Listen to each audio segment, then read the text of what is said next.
Today we'll be talking about how to edit your resume so that it stands out and is more likely to earn you a call for an interview.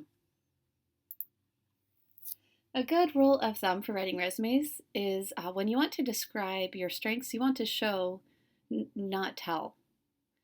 So using descriptive statements that are kind of subjective, like I have great interpersonal skills or I'm a hard worker, isn't really strong. Instead, you want to think of examples of things you've done that show those characteristics. One of the ways to do that is to make sure when you're describing the different experience you have in work, volunteer work, or school, you're describing it with active verbs instead of adjectives. Examples of this are words like achieved, assisted, directed, created, improved, initiated, organized, collaborated with so and so to do such a thing. And then there's others like trained, mentored, managed, resolved, increased, decreased, negotiated, launched, and plenty more. Now, you might notice that this rule about verbs being more attention catching than adjectives sounds familiar. That's because it's actually the same rule we talked about when we went over how to write a good advertisement. In advertisements as well, verbs are more powerful than adjectives.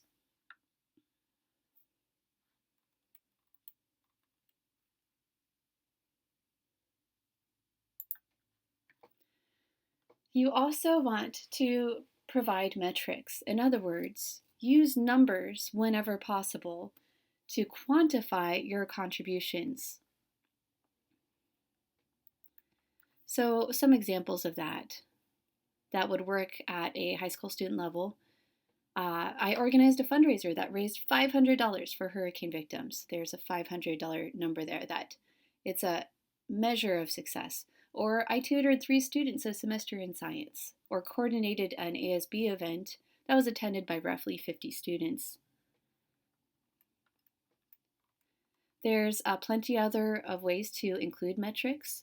You can talk about how many hours per month you volunteer at church, or create how many views you might have on a how-to video you posted on YouTube. Including metrics in your resume shows that you have measurable results to your work and that it's not all subjective. Numbers also tend to draw the eye. That's it for today's notes, everybody. Don't forget to turn in your notes on Schoology when you're done.